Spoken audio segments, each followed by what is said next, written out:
Here are the numbers: 162.5 horsepower, 148 torque.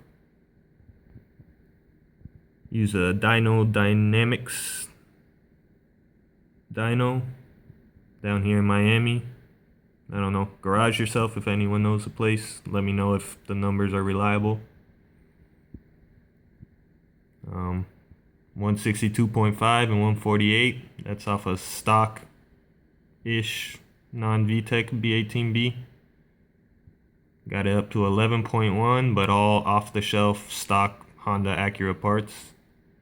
Stock LS block crank rods with stock b16 P30 pistons. Stock P75 head with stock B20Z cams off of a 2001 USDM CRV.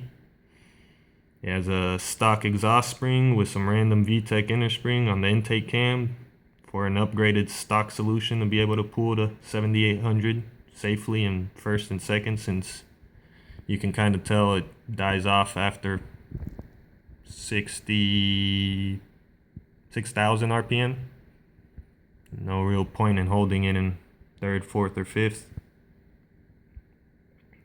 I always hear that pushing that stock red line is gonna throw a rocker arm, but I had an issue one time with the chrome ECU and I hit 9,500 RPM, and that was like 8,000 miles ago. Also, I drive like an asshole pretty much everywhere, so I've been told. So if I would have thrown a rocker arm, it would have been long time ago.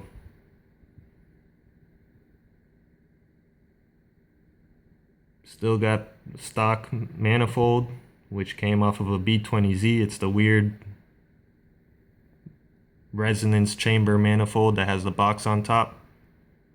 Stock Type R oil cooler, oil pump, clutch, sway bars to upgrade other areas with Legend GS pads and stock Type R calipers. And second gen Integra LS pads in the rear for no fade and better stopping. Those pads are like a weird white yellowish color, and for whatever reason they bite harder and they last longer. I had to jam the brakes from about $1.15 to a dead stop, and I've put about 12,000 miles on it since then. No warping, no pulsating, no issues, no nothing. I always get asked why I built an LS, and honestly speaking, it's what I was driving, and I wanted some more horsepower since the LSs get no love. And this setup was kind of the only thing I can do from one day to the next, you know. Putting the pistons and dropping the cams in, and for a while I was still on a stock ECU with the Neo. Then I upgraded a chrome and had that issue, and then I got rid of that and hopped on the S300. It's my daily, which sees about 70 to 100 miles a day, so wanted the extra horsepower but didn't want to sacrifice reliability. And after just clocking 35,000 miles since a Christmas 2015 rebuild, I can honestly say I kept the OEM reliability, and it was built right. Haven't seen one issue besides remembering the oil changes because I drive so much, but still get 24 to 27 miles per gallon driving the way I do, which, again, I rag on my car every second I can because I have fun with it. I also pulled 46 miles per gallon driving up to Orlando, pretty chill.